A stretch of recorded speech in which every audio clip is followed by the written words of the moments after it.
guys, welcome back to my channel. So today I'm going to be doing a Not With Me video. This will be episode 6 of just doing Not With Me's on my channel, but this is going to be a little bit of like a different style of video. I'm going to kind of more so do like a vlog style and just like really walk you guys through the process of me making this bracelet. I already picked out a pattern because when I got requested to do this video, I was like, okay, well I need to find a pattern for it. So I went ahead and just kind of scrolled on Bracelet Book looking for patterns that were kind of bigger. I think it's like better to do a Not With Me on like a larger bracelet, and this was the pattern that I found. I'll explain more about it later on and why it's important to me, but we'll just go ahead and get into this video. The first thing I need to do is actually go ahead and get some specific string. I don't have the right colors that I need to make this, so we're gonna head to Michael's and get some string for this.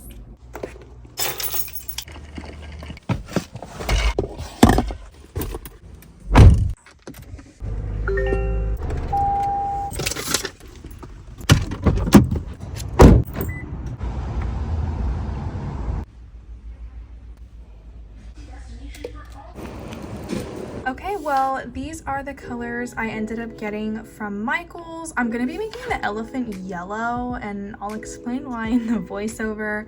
So I got some yellow for that, and then I'm also gonna be outlining the elephant in this like kind of brownish color. And then I am gonna stick with this light purple for the background, just like the pattern has, and I really hope I have enough. Some other colors for this, I have a bunch of shades of pink for like the bow and other details. I also have some dark brown for the eyes, and then I have this kind of darker shade of yellow for like the shadowing in the elephant's body. So those are all my colors for the pattern.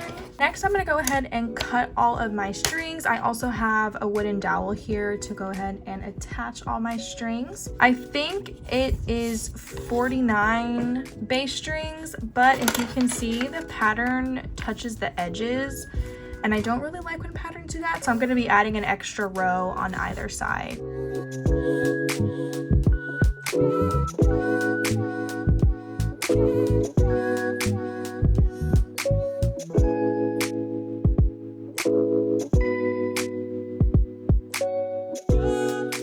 So there's actually 52 bass strings when I added one on either side. So I have 5 groups of 10 and then 2 extra right here. Okay, I think I might have cut way too many. I think I'm actually stupid because I think I cut double what I needed. Am I actually dumb?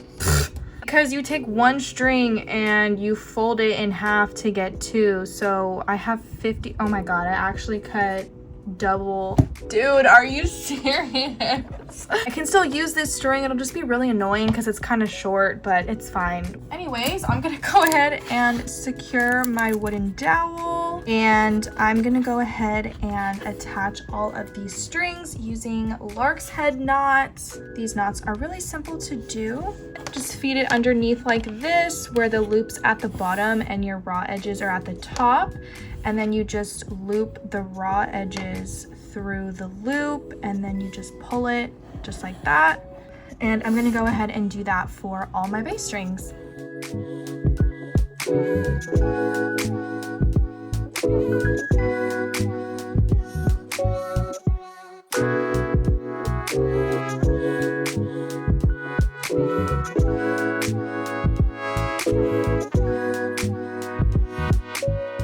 I went ahead and attached all of my bass strings, and I definitely did cut double what I needed. I don't know, I just get these really big patterns and I just get confused apparently. I don't really know. Well, I'm gonna just go ahead and get started in making this bracelet and just doing the time lapse.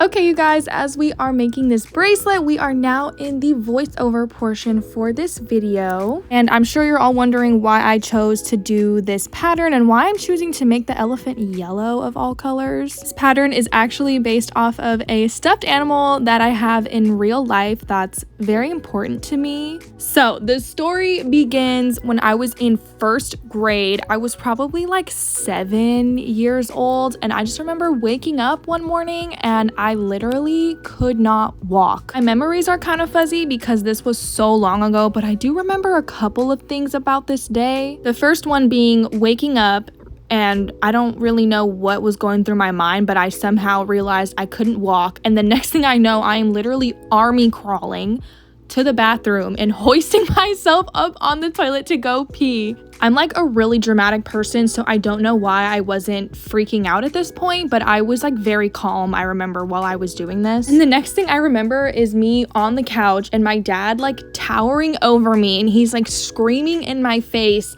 telling me to get up and go to school, and I'm like bawling my eyes out, and then my siblings are just sitting at the counter like eating cereal. And I promise my dad loves me. I think he just thought I was faking it to not have to go to school. Like I said, I was really dramatic when I was younger. I mean, even now, I mean, let's be honest. So I think my parents a lot of the times thought I was lying, but like, no, I'm genuinely in pain. Like, please help me. Next thing I remember about that day, I was sitting in my mom's bed. My brother had come home from school that day, and he had brought me some schoolwork from my class, and I was just doing my work while I was watching iCarly in my mom's room.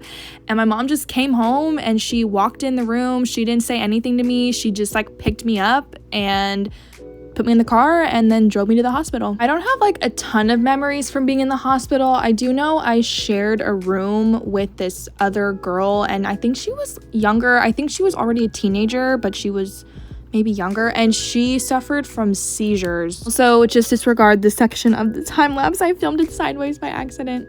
But yeah, my mom said that this girl would just start seizing and like the whole room would get quiet, and like obviously you can't do anything when someone's having a seizure, so you just had to like let her seize. And I don't remember it at all, but that's what she told me happened. Anyways, I'm sorry that took kind of a dark turn. I hope that girl's doing okay. But my worst memory from being in the hospital is when they had to put an IV in my hand, and I don't know, I was just really young, so needles and shots like freaked me out. Now I don't care, poke me, it doesn't matter. And I just remember like screaming and crying and like thrashing against the bed. Like I did not want them to put this needle in me. And when they finally did, I was like profusely sweating. And I don't know, again, like I said, I was just very dramatic. Recently, when I went to the doctor, they were going through my medical records and they mentioned this disease or whatever it was that I had when I was 7. And I was told that it was myositis, but I don't think that that's right. Myositis is like an inflammation in your muscles, and it causes your immune system to attack your muscles, or maybe vice versa, something like that. But it's like, it only happens in people like over 50.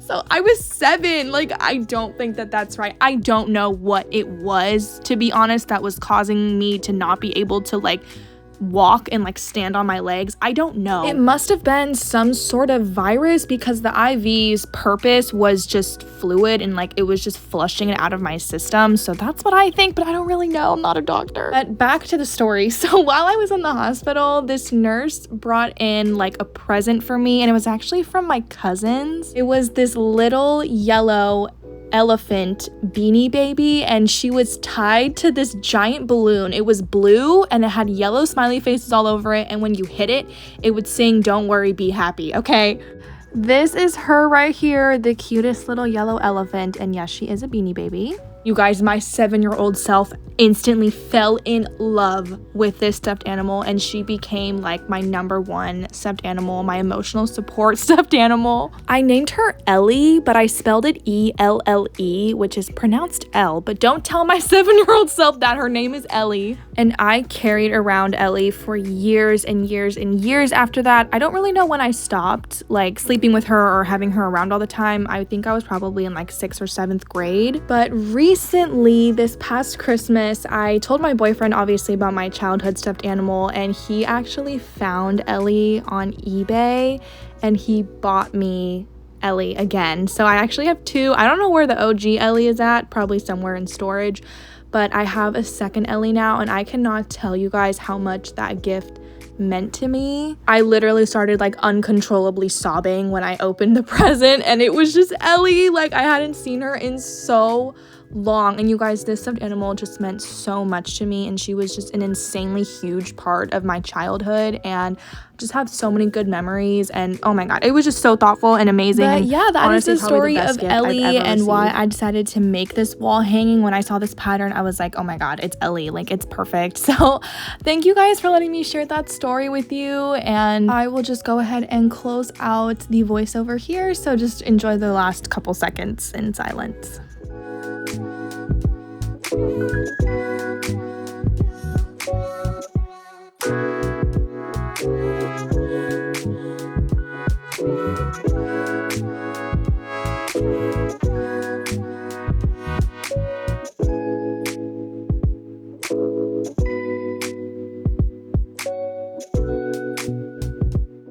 Well, here is the finished wall hanging, you guys. Oh my gosh, this was such an interesting wall hanging to make. I don't love how it came out. I honestly can't even really see what it looks like because my new phone tripod that I have like covers half of my phone screen when I'm filming, so I can't even really see what I'm filming right now, unfortunately. But I can tell that the shape of it kind of goes in and then it goes out. I don't really like that.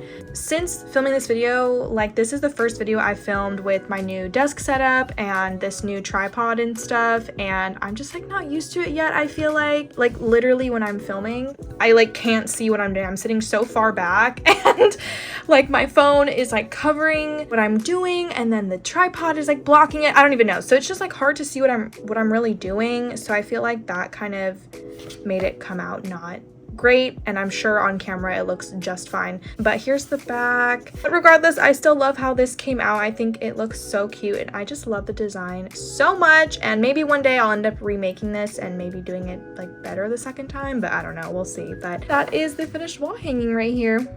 Well, that's gonna wrap it up for me, you guys. I know I'm gonna get questions about how long this took me. Each row took me about like 15 to 20 minutes to do, and there was 52 rows, which means this took me like 13 hours to knot. However, there was extra time for like doing the end, doing the top, cutting all the strings because I cut double. So we'll just say like between 14 and 15 hours this took me, which I feel like isn't that bad. I think that's pretty good. Do you guys see the resemblance? Anyways, thank you guys so much for watching this video. I hope you enjoyed, and I will see you next time. Bye.